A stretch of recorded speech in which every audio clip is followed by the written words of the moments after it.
여러분은 인생의 막다른 길에 서 있다고, 더 이상 나아갈 곳이 없는 벼랑 끝에 내몰렸다고 느껴본 적 있으신가요? 모든 것이 메마르고 희망의 샘물조차 말라버린 것 같은 순간 우리는 무엇을 할 수 있을까요? 아마 많은 한국인들은 지난 수십 년간 우리가 겪어온 혹독한 시련의 시기를 떠올릴지도 모릅니다. 전쟁의 폐허 속에서 혹은 IMF 외환위기의 칼바람 속에서 모든 것이 끝났다고 생각했던 그 순간들을 말입니다. 오늘 우리가 함께 나눌 이야기는 바로 그런 절망의 한가운데서 피어난 기적에 관한 이야기입니다. 이것은 수천 년 전의 낡은 이야기가 아니라 오늘을 살아가는 우리 모두의 마음에 깊은 울림을 주는 살아있는 지혜의 말씀입니다. 본격적인 이야기에 앞서 잠시 시간을 내어 이 영상이 더 많은 이들에게 닿을 수 있도록 도와주시겠어요? 여러분이 눌러주시는 좋아요와 구독은 하나님의 은혜와 지혜를 퍼뜨리는 귀한 나눔이 됩니다.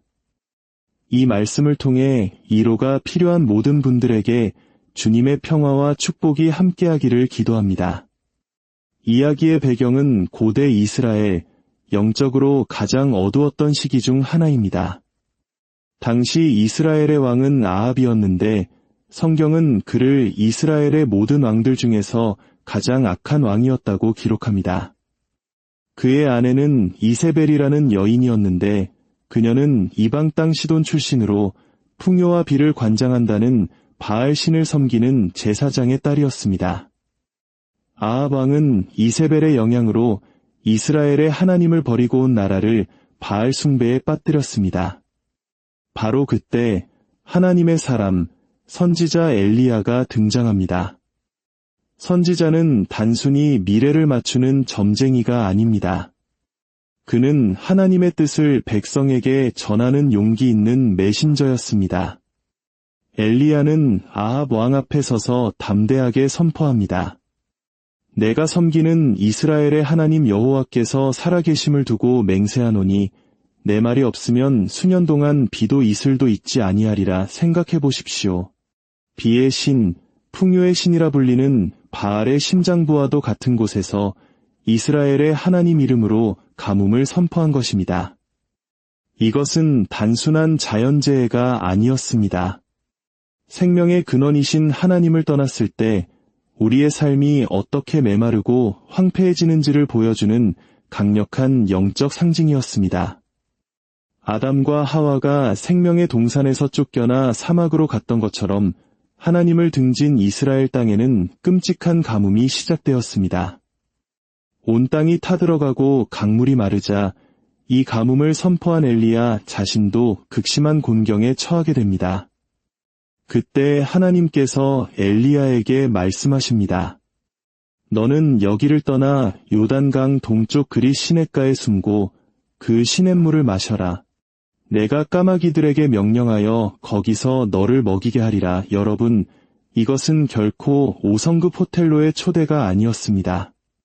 황량한 광야의 마른 시냇가, 그리고 고대 율법에서는 부정한 새로 여겨졌던 까마귀가 물어다 주는 음식이 그의 생명을 유지할 전부였습니다. 이 혹독한 시련 속에서 엘리야에게 요구된 것은 단 하나, 바로 신뢰였습니다. 우리의 힘과 지혜가 모두 소진되었다고 느끼는 바로 그 순간 우리는 보이지 않는 하나님의 섭리를 신뢰하도록 부름받습니다. 때때로 하나님의 도우심은 우리가 전혀 예상하지 못한 방식으로 찾아옵니다. 누가 까마귀가 자신을 먹일 것이라고 상상이나 했겠습니까? 하지만 엘리야는 순종했고 까마귀가 물어다 주는 떡과 고기로 하루하루를 버텼습니다. 그러나 시련은 거기서 끝나지 않았습니다. 시간이 흐르자 가뭄은 더욱 심해졌고 엘리야가 의지하던 그리 시냇물마저 완전히 말라버렸습니다. 마지막 남은 생명줄이 끊어졌다고 생각했을 때 엘리야는 얼마나 두렵고 절망적이었을까요? 우리의 삶에도 이런 순간이 찾아옵니다. 믿었던 것들이 무너지고 마지막 희망마저 사라지는 듯한 칠흑 같은 어둠의 시간. 바로 그때 우리는 다시 한번 선택의 기로에 섭니다. 절망할 것인가, 아니면 다시 한번 신뢰할 것인가. 그 순간 하나님의 두 번째 말씀이 엘리야에게 임합니다. 일어나 시돈에 속한 사르밧으로 가서 거기 머물라. 내가 그곳 과부에게 명령하여 내게 음식을 주게 하였느니라. 21세기를 사는 우리에게는 그럴듯하게 들릴지 모르지만 당시 엘리야에게 이 말씀은 상식적으로 도무지 이해할 수 없는 명령이었습니다.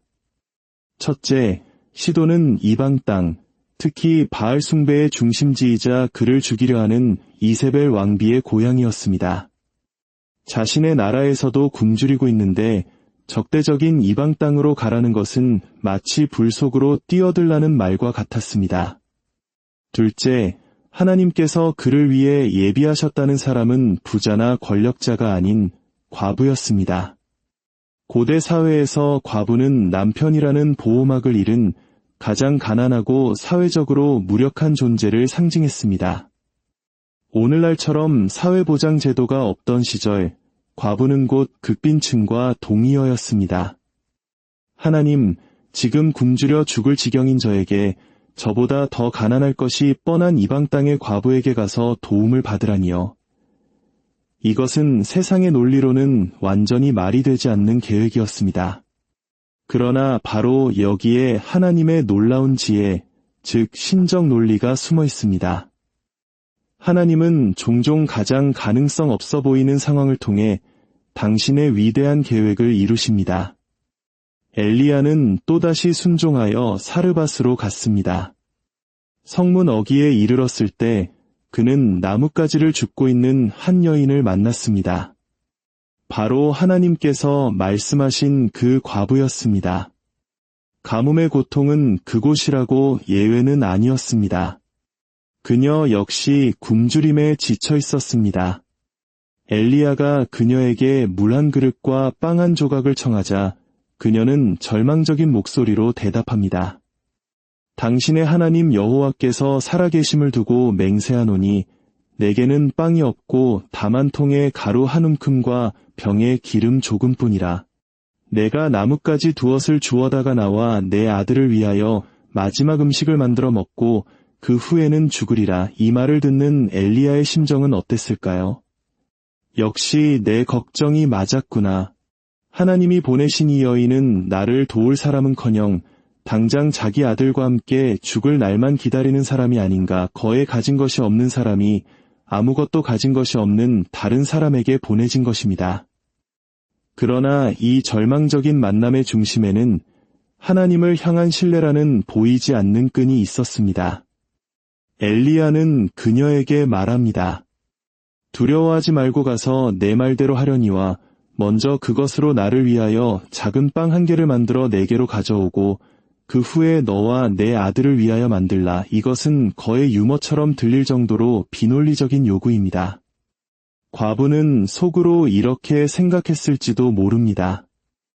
이 사람이 제정신인가? 내가 지금 아들과 함께 먹을 마지막 식사를 준비하고 곧 죽을 것이라고 말했는데 그 마지막 음식을 자기에게 먼저 달라고. 이것은 세상의 상식을 뛰어넘는 하나님의 섭리 속으로 뛰어드는 믿음의 도약을 요구하는 순간이었습니다. 엘리야는 인간의 계산이 아닌 신의 계산법, 즉 신학적 논리에 근거하고 있었습니다.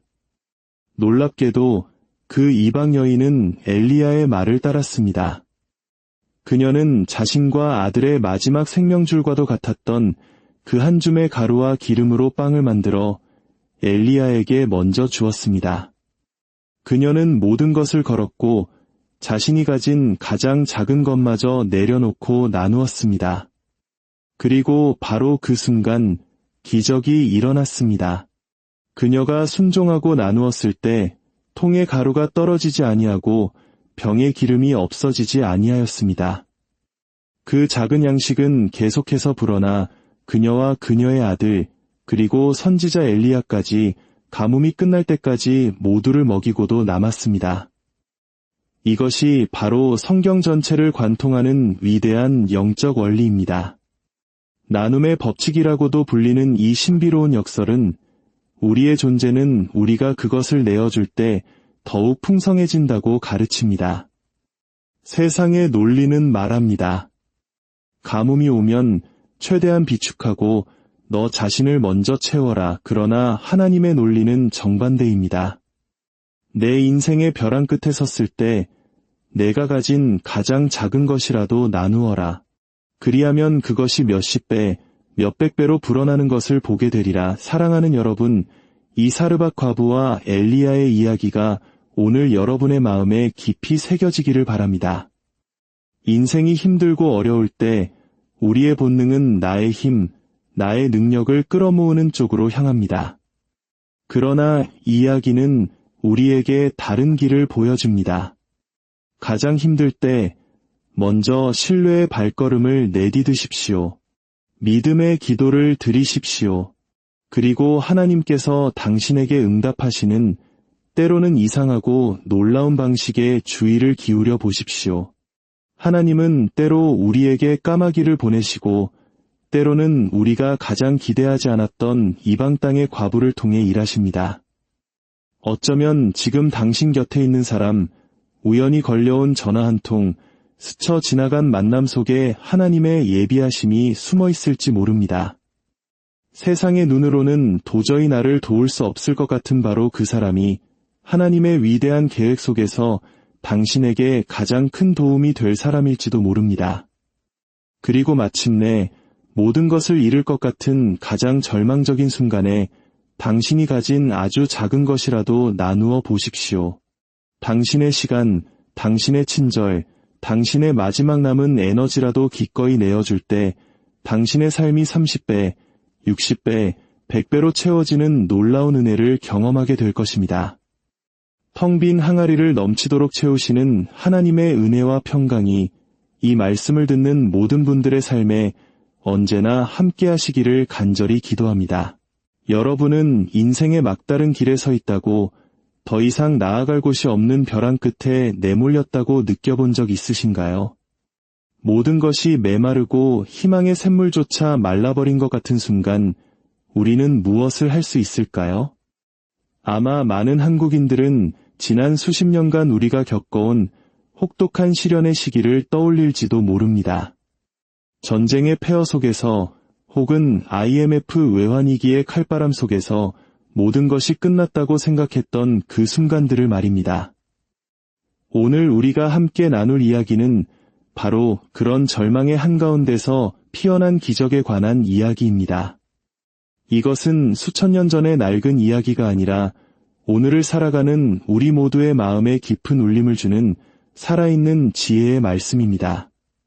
본격적인 이야기에 앞서 잠시 시간을 내어 이 영상이 더 많은 이들에게 닿을 수 있도록 도와주시겠어요? 여러분이 눌러주시는 좋아요와 구독은 하나님의 은혜와 지혜를 퍼뜨리는 귀한 나눔이 됩니다. 이 말씀을 통해 위로가 필요한 모든 분들에게 주님의 평화와 축복이 함께하기를 기도합니다. 이야기의 배경은 고대 이스라엘, 영적으로 가장 어두웠던 시기 중 하나입니다. 당시 이스라엘의 왕은 아합이었는데 성경은 그를 이스라엘의 모든 왕들 중에서 가장 악한 왕이었다고 기록합니다. 그의 아내는 이세벨이라는 여인이었는데 그녀는 이방 땅 시돈 출신으로 풍요와 비를 관장한다는 바알 신을 섬기는 제사장의 딸이었습니다. 아합 왕은 이세벨의 영향으로 이스라엘의 하나님을 버리고 온 나라를 바알 숭배에 빠뜨렸습니다. 바로 그때 하나님의 사람, 선지자 엘리야가 등장합니다. 선지자는 단순히 미래를 맞추는 점쟁이가 아닙니다. 그는 하나님의 뜻을 백성에게 전하는 용기 있는 메신저였습니다. 엘리야는 아합 왕 앞에 서서 담대하게 선포합니다. 내가 섬기는 이스라엘의 하나님 여호와께서 살아계심을 두고 맹세하노니 내 말이 없으면 수년 동안 비도 이슬도 있지 아니하리라. 생각해 보십시오. 비의 신, 풍요의 신이라 불리는 바알의 심장부와도 같은 곳에서 이스라엘의 하나님 이름으로 가뭄을 선포한 것입니다. 이것은 단순한 자연재해가 아니었습니다. 생명의 근원이신 하나님을 떠났을 때 우리의 삶이 어떻게 메마르고 황폐해지는지를 보여주는 강력한 영적 상징이었습니다. 아담과 하와가 생명의 동산에서 쫓겨나 사막으로 갔던 것처럼 하나님을 등진 이스라엘 땅에는 끔찍한 가뭄이 시작되었습니다. 온 땅이 타들어가고 강물이 마르자 이 가뭄을 선포한 엘리야 자신도 극심한 곤경에 처하게 됩니다. 그때 하나님께서 엘리야에게 말씀하십니다. 너는 여기를 떠나 요단강 동쪽 그리 시냇가에 숨고 그 시냇물을 마셔라. 내가 까마귀들에게 명령하여 거기서 너를 먹이게 하리라. 여러분, 이것은 결코 5성급 호텔로의 초대가 아니었습니다. 황량한 광야의 마른 시냇가, 그리고 고대 율법에서는 부정한 새로 여겨졌던 까마귀가 물어다 주는 음식이 그의 생명을 유지할 전부였습니다. 이 혹독한 시련 속에서 엘리야에게 요구된 것은 단 하나, 바로 신뢰였습니다. 우리의 힘과 지혜가 모두 소진되었다고 느끼는 바로 그 순간 우리는 보이지 않는 하나님의 섭리를 신뢰하도록 부름받습니다. 때때로 하나님의 도우심은 우리가 전혀 예상하지 못한 방식으로 찾아옵니다. 누가 까마귀가 자신을 먹일 것이라고 상상이나 했겠습니까? 하지만 엘리야는 순종했고 까마귀가 물어다 주는 떡과 고기로 하루하루를 버텼습니다. 그러나 시련은 거기서 끝나지 않았습니다. 시간이 흐르자 가뭄은 더욱 심해졌고 엘리야가 의지하던 그리 시냇물마저 완전히 말라버렸습니다. 마지막 남은 생명줄이 끊어졌다고 생각했을 때 엘리야는 얼마나 두렵고 절망적이었을까요? 우리의 삶에도 이런 순간이 찾아옵니다. 믿었던 것들이 무너지고 마지막 희망마저 사라지는 듯한 칠흑 같은 어둠의 시간. 바로 그때 우리는 다시 한번 선택의 기로에 섭니다. 절망할 것인가, 아니면 다시 한번 신뢰할 것인가. 그 순간 하나님의 두 번째 말씀이 엘리야에게 임합니다. 일어나 시돈에 속한 사르밧으로 가서 거기 머물라. 내가 그곳 과부에게 명령하여 내게 음식을 주게 하였느니라. 21세기를 사는 우리에게는 그럴듯하게 들릴지 모르지만 당시 엘리야에게 이 말씀은 상식적으로 도무지 이해할 수 없는 명령이었습니다. 첫째, 시돈은 이방 땅, 특히 바알 숭배의 중심지이자 그를 죽이려 하는 이세벨 왕비의 고향이었습니다. 자신의 나라에서도 굶주리고 있는데 적대적인 이방 땅으로 가라는 것은 마치 불 속으로 뛰어들라는 말과 같았습니다. 둘째, 하나님께서 그를 위해 예비하셨다는 사람은 부자나 권력자가 아닌 과부였습니다. 고대 사회에서 과부는 남편이라는 보호막을 잃은 가장 가난하고 사회적으로 무력한 존재를 상징했습니다. 오늘날처럼 사회보장 제도가 없던 시절, 과부는 곧 극빈층과 동의어였습니다. 하나님, 지금 굶주려 죽을 지경인 저에게 저보다 더 가난할 것이 뻔한 이방 땅의 과부에게 가서 도움을 받으라니요. 이것은 세상의 논리로는 완전히 말이 되지 않는 계획이었습니다. 그러나 바로 여기에 하나님의 놀라운 지혜, 즉 신적 논리가 숨어 있습니다. 하나님은 종종 가장 가능성 없어 보이는 상황을 통해 당신의 위대한 계획을 이루십니다. 엘리야는 또다시 순종하여 사르밧으로 갔습니다. 성문 어귀에 이르렀을 때 그는 나뭇가지를 줍고 있는 한 여인을 만났습니다. 바로 하나님께서 말씀하신 그 과부였습니다. 가뭄의 고통은 그곳이라고 예외는 아니었습니다. 그녀 역시 굶주림에 지쳐 있었습니다. 엘리야가 그녀에게 물 한 그릇과 빵 한 조각을 청하자 그녀는 절망적인 목소리로 대답합니다. 당신의 하나님 여호와께서 살아계심을 두고 맹세하노니 내게는 빵이 없고 다만 통에 가루 한 움큼과 병에 기름 조금뿐이라. 내가 나뭇가지 두엇을 주워다가 나와 내 아들을 위하여 마지막 음식을 만들어 먹고 그 후에는 죽으리라. 이 말을 듣는 엘리야의 심정은 어땠을까요? 역시 내 걱정이 맞았구나. 하나님이 보내신 이 여인은 나를 도울 사람은커녕 당장 자기 아들과 함께 죽을 날만 기다리는 사람이 아닌가. 거에 가진 것이 없는 사람이 아무것도 가진 것이 없는 다른 사람에게 보내진 것입니다. 그러나 이 절망적인 만남의 중심에는 하나님을 향한 신뢰라는 보이지 않는 끈이 있었습니다. 엘리야는 그녀에게 말합니다.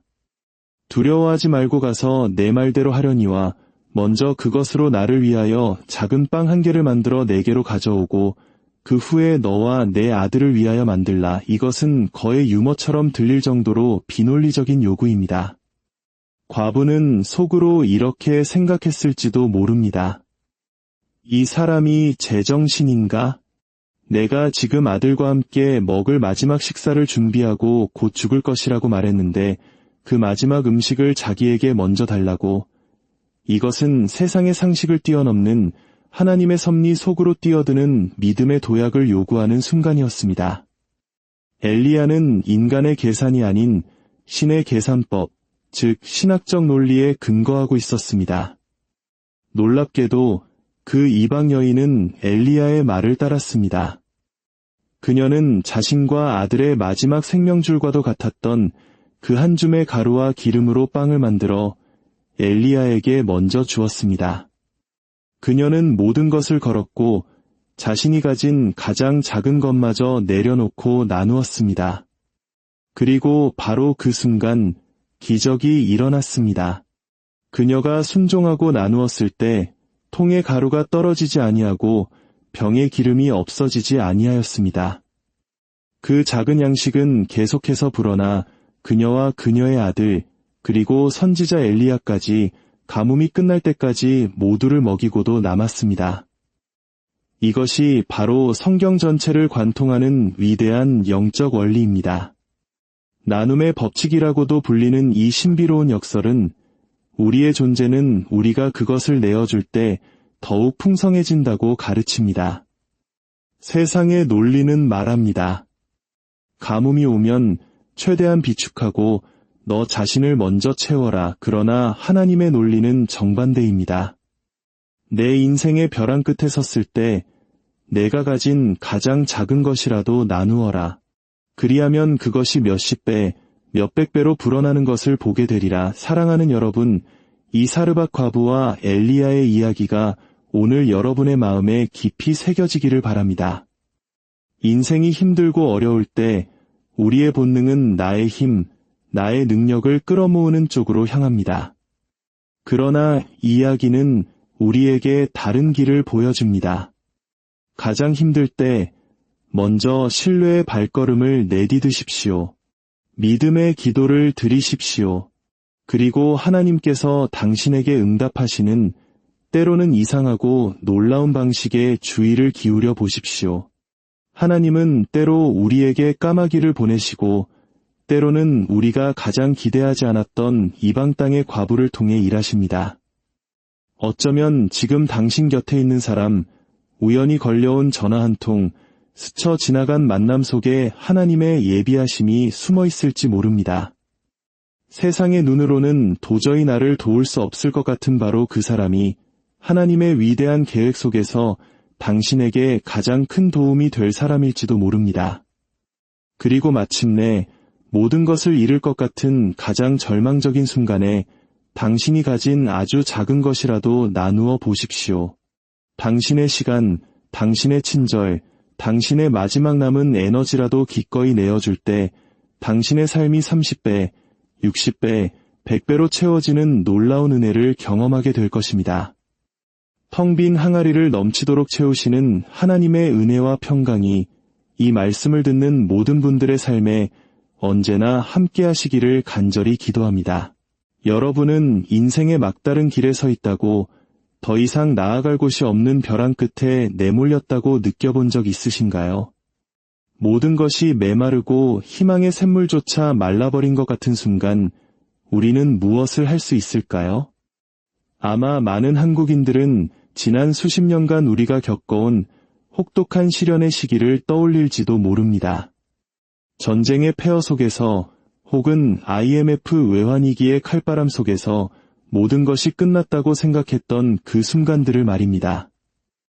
오늘 우리가 함께 나눌 이야기는 바로 그런 절망의 한가운데서 피어난 기적에 관한 이야기입니다.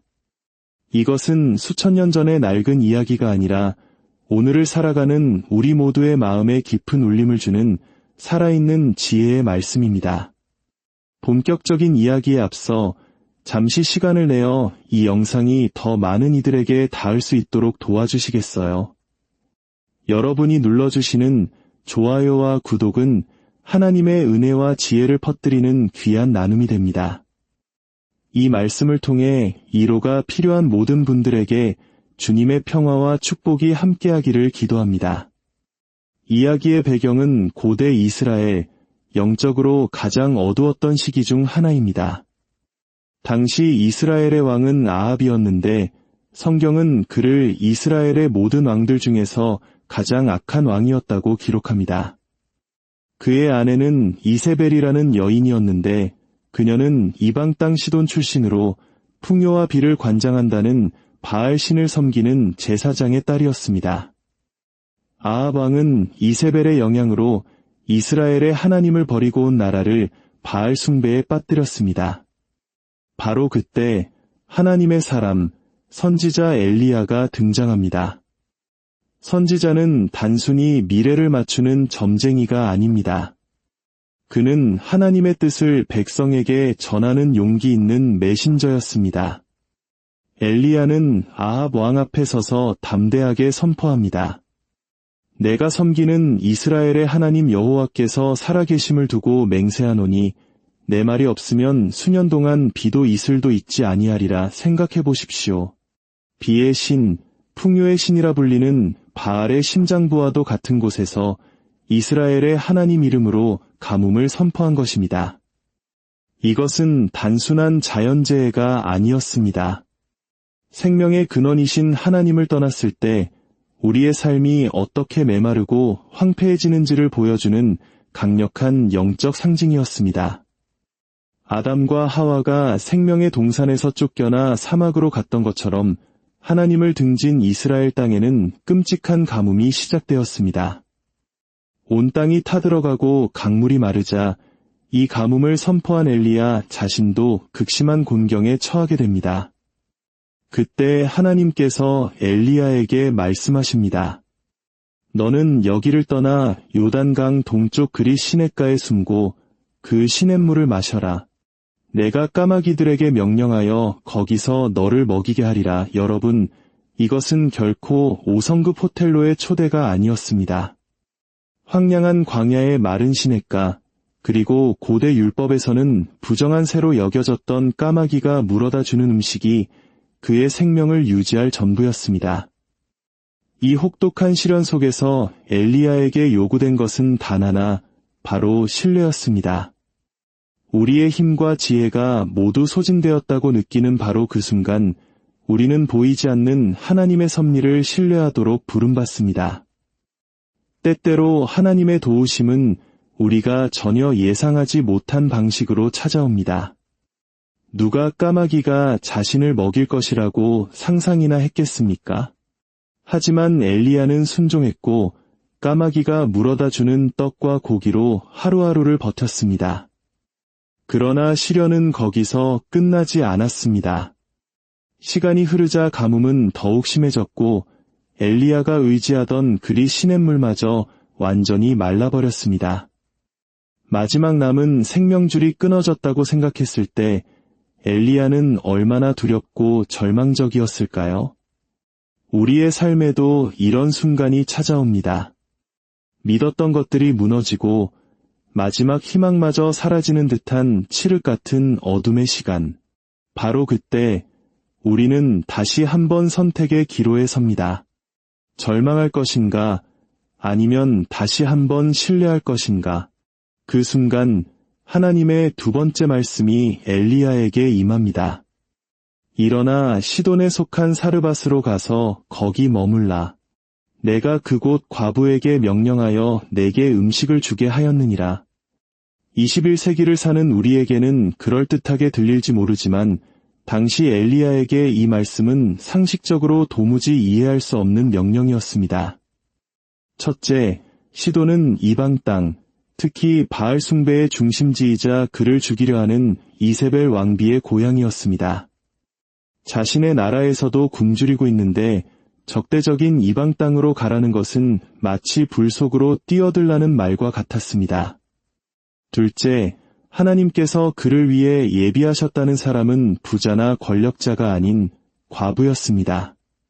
고대 사회에서 과부는 남편이라는 보호막을 잃은 가장 가난하고 사회적으로 무력한 존재를 상징했습니다. 오늘날처럼 사회보장 제도가 없던 시절, 과부는 곧 극빈층과 동의어였습니다. 하나님, 지금 굶주려 죽을 지경인 저에게 저보다 더 가난할 것이 뻔한 이방 땅의 과부에게 가서 도움을 받으라니요. 이것은 세상의 논리로는 완전히 말이 되지 않는 계획이었습니다. 그러나 바로 여기에 하나님의 놀라운 지혜, 즉 신적 논리가 숨어 있습니다. 하나님은 종종 가장 가능성 없어 보이는 상황을 통해 당신의 위대한 계획을 이루십니다. 엘리야는 또다시 순종하여 사르밧으로 갔습니다. 성문 어귀에 이르렀을 때 그는 나뭇가지를 줍고 있는 한 여인을 만났습니다. 바로 하나님께서 말씀하신 그 과부였습니다. 가뭄의 고통은 그곳이라고 예외는 아니었습니다. 그녀 역시 굶주림에 지쳐 있었습니다. 엘리야가 그녀에게 물 한 그릇과 빵 한 조각을 청하자 그녀는 절망적인 목소리로 대답합니다. 당신의 하나님 여호와께서 살아계심을 두고 맹세하노니 내게는 빵이 없고 다만 통에 가루 한 움큼과 병에 기름 조금뿐이라. 내가 나뭇가지 두엇을 주워다가 나와 내 아들을 위하여 마지막 음식을 만들어 먹고 그 후에는 죽으리라. 이 말을 듣는 엘리야의 심정은 어땠을까요? 역시 내 걱정이 맞았구나. 하나님이 보내신 이 여인은 나를 도울 사람은커녕 당장 자기 아들과 함께 죽을 날만 기다리는 사람이 아닌가. 거에 가진 것이 없는 사람이 아무것도 가진 것이 없는 다른 사람에게 보내진 것입니다. 그러나 이 절망적인 만남의 중심에는 하나님을 향한 신뢰라는 보이지 않는 끈이 있었습니다. 엘리야는 그녀에게 말합니다. 두려워하지 말고 가서 내 말대로 하려니와 먼저 그것으로 나를 위하여 작은 빵 한 개를 만들어 내게로 가져오고 그 후에 너와 내 아들을 위하여 만들라. 이것은 거의 유머처럼 들릴 정도로 비논리적인 요구입니다. 과부는 속으로 이렇게 생각했을지도 모릅니다. 이 사람이 제정신인가? 내가 지금 아들과 함께 먹을 마지막 식사를 준비하고 곧 죽을 것이라고 말했는데 그 마지막 음식을 자기에게 먼저 달라고. 이것은 세상의 상식을 뛰어넘는 하나님의 섭리 속으로 뛰어드는 믿음의 도약을 요구하는 순간이었습니다. 엘리야는 인간의 계산이 아닌 신의 계산법, 즉 신학적 논리에 근거하고 있었습니다. 놀랍게도 그 이방 여인은 엘리야의 말을 따랐습니다. 그녀는 자신과 아들의 마지막 생명줄과도 같았던 그 한 줌의 가루와 기름으로 빵을 만들어 엘리야에게 먼저 주었습니다. 그녀는 모든 것을 걸었고 자신이 가진 가장 작은 것마저 내려놓고 나누었습니다. 그리고 바로 그 순간 기적이 일어났습니다. 그녀가 순종하고 나누었을 때 통의 가루가 떨어지지 아니하고 병의 기름이 없어지지 아니하였습니다. 그 작은 양식은 계속해서 불어나 그녀와 그녀의 아들 그리고 선지자 엘리야까지 가뭄이 끝날 때까지 모두를 먹이고도 남았습니다. 이것이 바로 성경 전체를 관통하는 위대한 영적 원리입니다. 나눔의 법칙이라고도 불리는 이 신비로운 역설은 우리의 존재는 우리가 그것을 내어줄 때 더욱 풍성해진다고 가르칩니다. 세상의 논리는 말합니다. 가뭄이 오면 최대한 비축하고 너 자신을 먼저 채워라. 그러나 하나님의 논리는 정반대입니다. 내 인생의 벼랑 끝에 섰을 때 내가 가진 가장 작은 것이라도 나누어라. 그리하면 그것이 몇십 배, 몇백 배로 불어나는 것을 보게 되리라. 사랑하는 여러분, 이 사르밧 과부와 엘리야의 이야기가 오늘 여러분의 마음에 깊이 새겨지기를 바랍니다. 인생이 힘들고 어려울 때 우리의 본능은 나의 힘, 나의 능력을 끌어모으는 쪽으로 향합니다. 그러나 이 이야기는 우리에게 다른 길을 보여줍니다.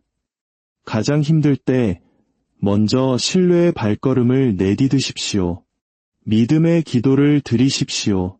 그리고 하나님께서 당신에게 응답하시는 때로는 이상하고 놀라운 방식의 주의를 기울여 보십시오. 하나님은 때로 우리에게 까마귀를 보내시고 때로는 우리가 가장 기대하지 않았던 이방 땅의 과부를 통해 일하십니다. 어쩌면 지금 당신 곁에 있는 사람, 우연히 걸려온 전화 한 통, 스쳐 지나간 만남 속에 하나님의 예비하심이 숨어 있을지 모릅니다. 세상의 눈으로는 도저히 나를 도울 수 없을 것 같은 바로 그 사람이 하나님의 위대한 계획 속에서 당신에게 가장 큰 도움이 될 사람일지도 모릅니다. 그리고 마침내 모든 것을 잃을 것 같은 가장 절망적인 순간에 당신이 가진 아주 작은 것이라도 나누어 보십시오. 당신의 시간, 당신의 친절, 당신의 마지막 남은 에너지라도 기꺼이 내어줄 때 당신의 삶이 30배, 60배, 100배로 채워지는 놀라운 은혜를 경험하게 될 것입니다. 텅 빈 항아리를 넘치도록 채우시는 하나님의 은혜와 평강이 이 말씀을 듣는 모든 분들의 삶에 언제나 함께 하시기를 간절히 기도합니다. 여러분은 인생의 막다른 길에 서 있다고 더 이상 나아갈 곳이 없는 벼랑 끝에 내몰렸다고 느껴본 적 있으신가요? 모든 것이 메마르고 희망의 샘물조차 말라버린 것 같은 순간 우리는 무엇을 할 수 있을까요? 아마 많은 한국인들은 지난 수십 년간 우리가 겪어온 혹독한 시련의 시기를 떠올릴지도 모릅니다. 전쟁의 폐허 속에서 혹은 IMF 외환위기의 칼바람 속에서 모든 것이 끝났다고 생각했던 그 순간들을 말입니다. 오늘 우리가 함께 나눌 이야기는 바로 그런 절망의 한가운데서 피어난 기적에 관한 이야기입니다. 이것은 수천 년 전의 낡은 이야기가 아니라 오늘을 살아가는 우리 모두의 마음에 깊은 울림을 주는 살아있는 지혜의 말씀입니다. 본격적인 이야기에 앞서 잠시 시간을 내어 이 영상이 더 많은 이들에게 닿을 수 있도록 도와주시겠어요? 여러분이 눌러주시는 좋아요와 구독은 하나님의 은혜와 지혜를 퍼뜨리는 귀한 나눔이 됩니다. 이 말씀을 통해 위로가 필요한 모든 분들에게 주님의 평화와 축복이 함께하기를 기도합니다. 이야기의 배경은 고대 이스라엘, 영적으로 가장 어두웠던 시기 중 하나입니다. 당시 이스라엘의 왕은 아합이었는데 성경은 그를 이스라엘의 모든 왕들 중에서 가장 악한 왕이었다고 기록합니다.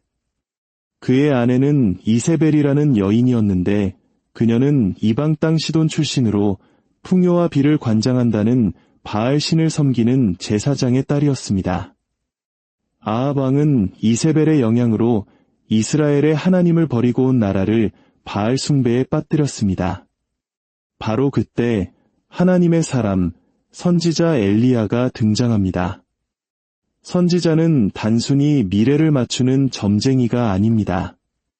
그는 하나님의 뜻을 백성에게 전하는 용기 있는 메신저였습니다. 엘리야는 아합 왕 앞에 서서 담대하게 선포합니다. 내가 섬기는 이스라엘의 하나님 여호와께서 살아계심을 두고 맹세하노니 내 말이 없으면 수년 동안 비도 이슬도 있지 아니하리라. 생각해 보십시오. 비의 신, 풍요의 신이라 불리는 바알의 심장부와도 같은 곳에서 이스라엘의 하나님 이름으로 가뭄을 선포한 것입니다. 이것은 단순한 자연재해가 아니었습니다. 생명의 근원이신 하나님을 떠났을 때 우리의 삶이 어떻게 메마르고 황폐해지는지를 보여주는 강력한 영적 상징이었습니다. 아담과 하와가 생명의 동산에서 쫓겨나 사막으로 갔던 것처럼 하나님을 등진 이스라엘 땅에는 끔찍한 가뭄이 시작되었습니다. 온 땅이 타들어가고 강물이 마르자 이 가뭄을 선포한 엘리야 자신도 극심한 곤경에 처하게 됩니다. 그때 하나님께서 엘리야에게 말씀하십니다. 너는 여기를 떠나 요단강 동쪽 그리 시냇가에 숨고 그 시냇물을 마셔라. 내가 까마귀들에게 명령하여 거기서 너를 먹이게 하리라. 여러분, 이것은 결코 5성급 호텔로의 초대가 아니었습니다. 황량한 광야의 마른 시냇가, 그리고 고대 율법에서는 부정한 새로 여겨졌던 까마귀가 물어다 주는 음식이 그의 생명을 유지할 전부였습니다. 이 혹독한 시련 속에서 엘리야에게 요구된 것은 단 하나, 바로 신뢰였습니다. 우리의 힘과 지혜가 모두 소진되었다고 느끼는 바로 그 순간, 우리는 보이지 않는 하나님의 섭리를 신뢰하도록 부름받습니다. 때때로 하나님의 도우심은 우리가 전혀 예상하지 못한 방식으로 찾아옵니다. 누가 까마귀가 자신을 먹일 것이라고 상상이나 했겠습니까? 하지만 엘리야는 순종했고 까마귀가 물어다 주는 떡과 고기로 하루하루를 버텼습니다. 그러나 시련은 거기서 끝나지 않았습니다. 시간이 흐르자 가뭄은 더욱 심해졌고 엘리야가 의지하던 그리 시냇물마저 완전히 말라버렸습니다. 마지막 남은 생명줄이 끊어졌다고 생각했을 때 엘리야는 얼마나 두렵고 절망적이었을까요? 우리의 삶에도 이런 순간이 찾아옵니다. 믿었던 것들이 무너지고 마지막 희망마저 사라지는 듯한 칠흑 같은 어둠의 시간. 바로 그때 우리는 다시 한번 선택의 기로에 섭니다. 절망할 것인가, 아니면 다시 한번 신뢰할 것인가. 그 순간 하나님의 두 번째 말씀이 엘리야에게 임합니다. 일어나 시돈에 속한 사르밧으로 가서 거기 머물라. 내가 그곳 과부에게 명령하여 내게 음식을 주게 하였느니라. 21세기를 사는 우리에게는 그럴듯하게 들릴지 모르지만 당시 엘리야에게 이 말씀은 상식적으로 도무지 이해할 수 없는 명령이었습니다. 첫째, 시돈은 이방 땅, 특히 바알 숭배의 중심지이자 그를 죽이려 하는 이세벨 왕비의 고향이었습니다. 자신의 나라에서도 굶주리고 있는데 적대적인 이방 땅으로 가라는 것은 마치 불 속으로 뛰어들라는 말과 같았습니다. 둘째, 하나님께서 그를 위해 예비하셨다는 사람은 부자나 권력자가 아닌 과부였습니다. 고대 사회에서 과부는 남편이라는 보호막을 잃은 가장 가난하고 사회적으로 무력한 존재를 상징했습니다. 오늘날처럼 사회보장 제도가 없던 시절, 과부는 곧 극빈층과 동의어였습니다. 하나님, 지금 굶주려 죽을 지경인 저에게 저보다 더 가난할 것이 뻔한 이방 땅의 과부에게 가서 도움을 받으라니요. 이것은 세상의 논리로는 완전히 말이 되지 않는 계획이었습니다. 그러나 바로 여기에 하나님의 놀라운 지혜, 즉 신적 논리가 숨어 있습니다. 하나님은 종종 가장 가능성 없어 보이는 상황을 통해 당신의 위대한 계획을 이루십니다. 엘리야는 또다시 순종하여 사르밧으로 갔습니다. 성문 어귀에 이르렀을 때 그는 나뭇가지를 줍고 있는 한 여인을 만났습니다. 바로 하나님께서 말씀하신 그 과부였습니다. 가뭄의 고통은 그곳이라고 예외는 아니었습니다. 그녀 역시 굶주림에 지쳐 있었습니다. 엘리야가 그녀에게 물 한 그릇과 빵 한 조각을 청하자 그녀는 절망적인 목소리로 대답합니다. 당신의 하나님 여호와께서 살아계심을 두고 맹세하노니 내게는 빵이 없고 다만 통에 가루 한 움큼과 병에 기름 조금뿐이라. 내가 나뭇가지 두엇을 주워다가 나와 내 아들을 위하여 마지막 음식을 만들어 먹고 그 후에는 죽으리라. 이 말을 듣는 엘리야의 심정은 어땠을까요? 역시 내 걱정이 맞았구나. 하나님이 보내신 이 여인은 나를 도울 사람은커녕 당장 자기 아들과 함께 죽을 날만 기다리는 사람이 아닌가. 거에 가진 것이 없는 사람이 아무것도 가진 것이 없는 다른 사람에게 보내진 것입니다. 그러나 이 절망적인 만남의 중심에는 하나님을 향한 신뢰라는 보이지 않는 끈이 있었습니다. 엘리야는 그녀에게 말합니다.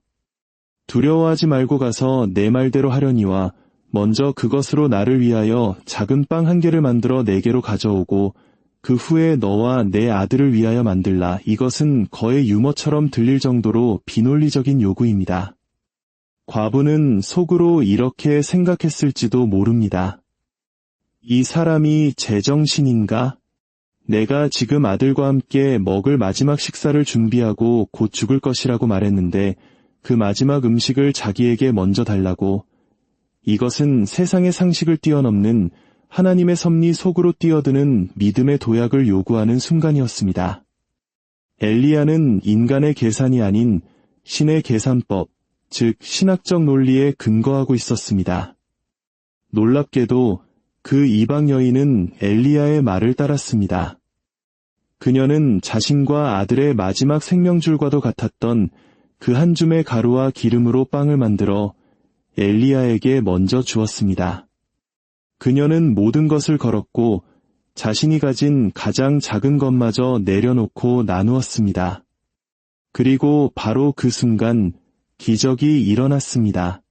그녀가 순종하고 나누었을 때 통의 가루가 떨어지지 아니하고 병의 기름이 없어지지 아니하였습니다. 그 작은 양식은 계속해서 불어나 그녀와 그녀의 아들 그리고 선지자 엘리야까지 가뭄이 끝날 때까지 모두를 먹이고도 남았습니다. 이것이 바로 성경 전체를 관통하는 위대한 영적 원리입니다. 나눔의 법칙이라고도 불리는 이 신비로운 역설은 우리의 존재는 우리가 그것을 내어줄 때 더욱 풍성해진다고 가르칩니다. 세상의 논리는 말합니다. 가뭄이 오면 최대한 비축하고 너 자신을 먼저 채워라. 그러나 하나님의 논리는 정반대입니다. 내 인생의 벼랑 끝에 섰을 때 내가 가진 가장 작은 것이라도 나누어라. 그리하면 그것이 몇십 배, 몇백 배로 불어나는 것을 보게 되리라. 사랑하는 여러분, 이 사르밧 과부와 엘리야의 이야기가 오늘 여러분의 마음에 깊이 새겨지기를 바랍니다. 인생이 힘들고 어려울 때 우리의 본능은 나의 힘, 나의 능력을 끌어모으는 쪽으로 향합니다. 그러나 이 이야기는 우리에게 다른 길을 보여줍니다. 가장 힘들 때 먼저 신뢰의 발걸음을 내디드십시오. 믿음의 기도를 드리십시오. 그리고 하나님께서 당신에게 응답하시는 때로는 이상하고 놀라운 방식의 주의를 기울여 보십시오. 하나님은 때로 우리에게 까마귀를 보내시고 때로는 우리가 가장 기대하지 않았던 이방 땅의 과부를 통해 일하십니다. 어쩌면 지금 당신 곁에 있는 사람, 우연히 걸려온 전화 한 통, 스쳐 지나간 만남 속에 하나님의 예비하심이 숨어 있을지 모릅니다. 세상의 눈으로는 도저히 나를 도울 수 없을 것 같은 바로 그 사람이 하나님의 위대한 계획 속에서 당신에게 가장 큰 도움이 될 사람일지도 모릅니다. 그리고 마침내 모든 것을 잃을 것 같은 가장 절망적인 순간에 당신이 가진 아주 작은 것이라도 나누어 보십시오. 당신의 시간, 당신의 친절, 당신의 마지막 남은 에너지라도 기꺼이 내어줄 때 당신의 삶이 30배, 60배, 100배로 채워지는 놀라운 은혜를 경험하게 될 것입니다. 텅 빈 항아리를 넘치도록 채우시는 하나님의 은혜와 평강이 이 말씀을 듣는 모든 분들의 삶에 언제나 함께 하시기를 간절히 기도합니다. 여러분은 인생의 막다른 길에 서 있다고 더 이상 나아갈 곳이 없는 벼랑 끝에 내몰렸다고 느껴본 적 있으신가요? 모든 것이 메마르고 희망의 샘물조차 말라버린 것 같은 순간 우리는 무엇을 할 수 있을까요? 아마 많은 한국인들은 지난 수십 년간 우리가 겪어온 혹독한 시련의 시기를 떠올릴지도 모릅니다. 전쟁의 폐허 속에서 혹은 IMF 외환위기의 칼바람 속에서 모든 것이 끝났다고 생각했던 그 순간들을 말입니다. 오늘 우리가 함께 나눌 이야기는 바로 그런 절망의 한가운데서 피어난 기적에 관한 이야기입니다.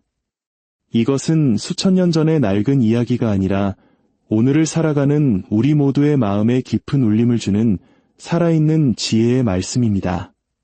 본격적인 이야기에 앞서 잠시 시간을 내어 이 영상이 더 많은 이들에게 닿을 수 있도록 도와주시겠어요? 여러분이 눌러주시는 좋아요와 구독은 하나님의 은혜와 지혜를 퍼뜨리는 귀한 나눔이 됩니다.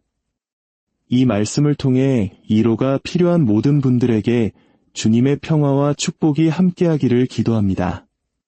이야기의 배경은 고대 이스라엘, 영적으로 가장 어두웠던 시기 중 하나입니다. 당시 이스라엘의 왕은 아합이었는데 성경은 그를 이스라엘의 모든 왕들 중에서 가장 악한 왕이었다고 기록합니다. 그의 아내는 이세벨이라는 여인이었는데 그녀는 이방 땅 시돈 출신으로 풍요와 비를 관장한다는 바알 신을 섬기는 제사장의 딸이었습니다. 아합 왕은 이세벨의 영향으로 이스라엘의 하나님을 버리고 온 나라를 바알 숭배에 빠뜨렸습니다.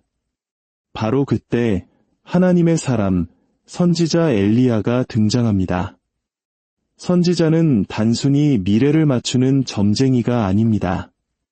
그는 하나님의 뜻을 백성에게 전하는 용기 있는 메신저였습니다. 엘리야는 아합 왕 앞에 서서 담대하게 선포합니다. 내가 섬기는 이스라엘의 하나님 여호와께서 살아계심을 두고 맹세하노니 내 말이 없으면 수년 동안 비도 이슬도 있지 아니하리라 생각해 보십시오. 비의 신, 풍요의 신이라 불리는 바알의 심장부와도 같은 곳에서 이스라엘의 하나님 이름으로 가뭄을 선포한 것입니다. 이것은 단순한 자연재해가 아니었습니다. 생명의 근원이신 하나님을 떠났을 때 우리의 삶이 어떻게 메마르고 황폐해지는지를 보여주는 강력한 영적 상징이었습니다. 아담과 하와가 생명의 동산에서 쫓겨나 사막으로 갔던 것처럼 하나님을 등진 이스라엘 땅에는 끔찍한 가뭄이 시작되었습니다. 온 땅이 타들어가고 강물이 마르자 이 가뭄을 선포한 엘리야 자신도 극심한 곤경에 처하게 됩니다. 그때 하나님께서 엘리야에게 말씀하십니다. 너는 여기를 떠나 요단강 동쪽 그리 시냇가에 숨고 그 시냇물을 마셔라.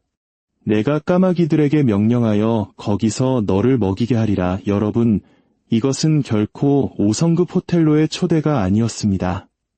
황량한 광야의 마른 시냇가, 그리고 고대 율법에서는 부정한 새로 여겨졌던 까마귀가 물어다 주는 음식이 그의 생명을 유지할 전부였습니다. 이 혹독한 시련 속에서 엘리야에게 요구된 것은 단 하나, 바로 신뢰였습니다. 우리의 힘과 지혜가 모두 소진되었다고 느끼는 바로 그 순간 우리는 보이지 않는 하나님의 섭리를 신뢰하도록 부름받습니다.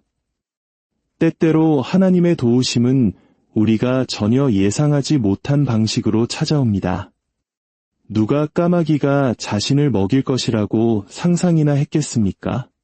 하지만 엘리야는 순종했고 까마귀가 물어다 주는 떡과 고기로 하루하루를 버텼습니다. 그러나 시련은 거기서 끝나지 않았습니다. 시간이 흐르자 가뭄은 더욱 심해졌고 엘리야가 의지하던 그리 시냇물마저 완전히 말라버렸습니다. 마지막 남은 생명줄이 끊어졌다고 생각했을 때 엘리야는 얼마나 두렵고 절망적이었을까요? 우리의 삶에도 이런 순간이 찾아옵니다. 믿었던 것들이 무너지고 마지막 희망마저 사라지는 듯한 칠흑 같은 어둠의 시간. 바로 그때 우리는 다시 한번 선택의 기로에 섭니다. 절망할 것인가, 아니면 다시 한번 신뢰할 것인가. 그 순간 하나님의 두 번째 말씀이 엘리야에게 임합니다. 일어나 시돈에 속한 사르밧으로 가서 거기 머물라. 내가 그곳 과부에게 명령하여 내게 음식을 주게 하였느니라. 21세기를 사는 우리에게는 그럴듯하게 들릴지 모르지만 당시 엘리야에게 이 말씀은 상식적으로 도무지 이해할 수 없는 명령이었습니다. 첫째, 시돈은 이방 땅, 특히 바알 숭배의 중심지이자 그를 죽이려 하는 이세벨 왕비의 고향이었습니다. 자신의 나라에서도 굶주리고 있는데 적대적인 이방 땅으로 가라는 것은 마치 불 속으로 뛰어들라는 말과 같았습니다. 둘째, 하나님께서 그를 위해 예비하셨다는 사람은 부자나 권력자가 아닌 과부였습니다. 고대 사회에서 과부는 남편이라는 보호막을 잃은 가장 가난하고 사회적으로 무력한 존재를 상징했습니다. 오늘날처럼 사회보장 제도가 없던 시절, 과부는 곧 극빈층과 동의어였습니다. 하나님, 지금 굶주려 죽을 지경인 저에게 저보다 더 가난할 것이 뻔한 이방 땅의 과부에게 가서 도움을 받으라니요. 이것은 세상의 논리로는 완전히 말이 되지 않는 계획이었습니다. 그러나 바로 여기에 하나님의 놀라운 지혜, 즉 신적 논리가 숨어 있습니다. 하나님은 종종 가장 가능성 없어 보이는 상황을 통해 당신의 위대한 계획을 이루십니다. 엘리야는 또다시 순종하여 사르밧으로 갔습니다. 성문 어귀에 이르렀을 때 그는 나뭇가지를 줍고 있는 한 여인을 만났습니다. 바로 하나님께서 말씀하신 그 과부였습니다. 가뭄의 고통은 그곳이라고 예외는 아니었습니다. 그녀 역시 굶주림에 지쳐 있었습니다. 엘리야가 그녀에게 물 한 그릇과 빵 한 조각을 청하자 그녀는 절망적인 목소리로 대답합니다. 당신의 하나님 여호와께서 살아계심을 두고 맹세하노니 내게는 빵이 없고 다만 통에 가루 한 움큼과 병에 기름 조금뿐이라. 내가 나뭇가지 두엇을 주워다가 나와 내 아들을 위하여 마지막 음식을 만들어 먹고 그 후에는 죽으리라. 이 말을 듣는 엘리야의 심정은 어땠을까요? 역시 내 걱정이 맞았구나. 하나님이 보내신 이 여인은 나를 도울 사람은커녕 당장 자기 아들과 함께 죽을 날만 기다리는 사람이 아닌가. 거에 가진 것이 없는 사람이 아무것도 가진 것이 없는 다른 사람에게 보내진 것입니다. 그러나 이 절망적인 만남의 중심에는 하나님을 향한 신뢰라는 보이지 않는 끈이 있었습니다. 엘리야는 그녀에게 말합니다.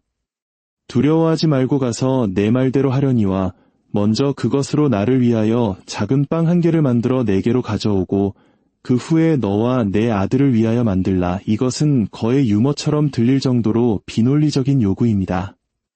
과부는 속으로 이렇게 생각했을지도 모릅니다. 이 사람이 제정신인가? 내가 지금 아들과 함께 먹을 마지막 식사를 준비하고 곧 죽을 것이라고 말했는데 그 마지막 음식을 자기에게 먼저 달라고. 이것은 세상의 상식을 뛰어넘는 하나님의 섭리 속으로 뛰어드는 믿음의 도약을 요구하는 순간이었습니다. 엘리야는 인간의 계산이 아닌 신의 계산법, 즉 신학적 논리에 근거하고 있었습니다. 놀랍게도 그 이방 여인은 엘리야의 말을 따랐습니다. 그녀는 자신과 아들의 마지막 생명줄과도 같았던 그 한 줌의 가루와 기름으로 빵을 만들어 엘리야에게 먼저 주었습니다. 그녀는 모든 것을 걸었고 자신이 가진 가장 작은 것마저 내려놓고 나누었습니다. 그리고 바로 그 순간 기적이 일어났습니다. 그녀가 순종하고 나누었을 때 통의 가루가 떨어지지 아니하고 병의 기름이 없어지지 아니하였습니다. 그 작은 양식은 계속해서 불어나 그녀와 그녀의 아들 그리고 선지자 엘리야까지 가뭄이 끝날 때까지 모두를 먹이고도 남았습니다. 이것이 바로 성경 전체를 관통하는 위대한 영적 원리입니다. 나눔의 법칙이라고도 불리는 이 신비로운 역설은 우리의 존재는 우리가 그것을 내어줄 때 더욱 풍성해진다고 가르칩니다. 세상의 논리는 말합니다. 가뭄이 오면 최대한 비축하고 너 자신을 먼저 채워라. 그러나 하나님의 논리는 정반대입니다. 내 인생의 벼랑 끝에 섰을 때 내가 가진 가장 작은 것이라도 나누어라. 그리하면 그것이 몇십 배, 몇백 배로 불어나는 것을 보게 되리라. 사랑하는 여러분, 이 사르밧 과부와 엘리야의 이야기가 오늘 여러분의 마음에 깊이 새겨지기를 바랍니다.